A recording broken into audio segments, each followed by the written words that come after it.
Bonjour à vous. Aujourd'hui, je vais vous parler des mauvaises habitudes qui sont bien ancrées. Donc, avez-vous une habitude qui est bien ancrée dans votre vie, que c'est une mauvaise habitude, et cette mauvaise habitude, vous n'êtes pas capable de vous en débarrasser, ou encore c'est très, très difficile de le faire.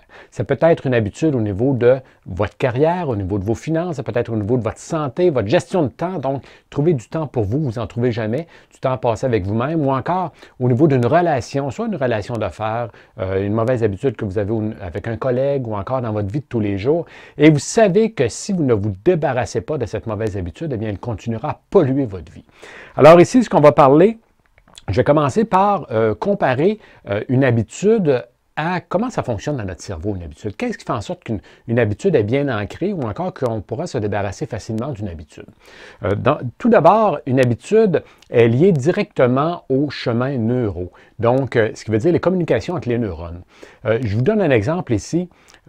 Imaginez un champ dans lequel vous passez avec votre voiture. Donc, vous passez en automobile dans ce champ-là à chaque jour. Donc, à chaque jour, vous faites un aller-retour et vous passez dans le champ. Donc, après des mois, après des années, il y aura une route qui se sera bâtie. Hein? Il y a une route qui se sera faite. Et puis, il y aura aussi des creux qui se seront faits dans le sol, qu'on appelle des rouillères, ou encore en Europe, on dit des ornières. Donc, ces creux-là font en sorte que lorsque vous passerez avec votre automobile, après quelques mois, quelques années, vous pourrez même lâcher le volant et puis l'automobile restera dans son chemin. Et si vous tentez de sortir l'automobile, les ornières ou encore les rouillères sont tellement creuses que vous aurez de la difficulté. Vous devrez tenir longtemps et puis avec beaucoup de difficulté le volant pour pouvoir sortir l'automobile parce qu'elle reviendra toujours dans ses rouillères. Donc, qu'est-ce qui se passe avec les chemins neuraux? C'est exactement la même chose. Lorsqu'on a une habitude qui est bien ancrée, on peut tourner le volant d'une autre habitude et on aura de la difficulté à en sortir, mais on y revient constamment.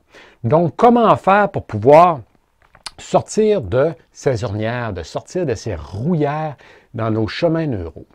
La solution, elle peut paraître simple. Cette solution, c'est de remplacer votre ancienne habitude, votre vieille habitude, par une nouvelle habitude qui, elle, vous aurez choisi cette habitude et elle donnera un effet inverse. Et puis cette habitude-là pourra vous aider selon, que ce soit dans votre carrière, que ce soit pour votre santé ou peu importe. Cette nouvelle habitude-là doit faire en sorte qu'elle donnera un effet inverse. Parfois, vous aurez sûrement déjà entendu là, que c'est 21 jours. 21 jours pour changer une habitude. Eh bien, moi, je vous dis que c'est beaucoup plus complexe que ça. Changer une habitude, c'est entre 3 et 6 mois. Mais par contre, si vous maintenez votre habitude pendant 21 jours consécutifs, alors ce sera beaucoup plus facile de conserver cette nouvelle habitude que vous désirez changer. Alors, imaginez cette mauvaise habitude que vous avez, que vous aimeriez changer. Imaginez cette mauvaise habitude de laquelle vous êtes esclave et puis que vous pourriez changer cette habitude-là. Vous vous sentirez beaucoup plus léger, beaucoup plus libre au niveau de vos finances, au niveau de votre santé, au niveau de vos relations avec les gens dans votre environnement.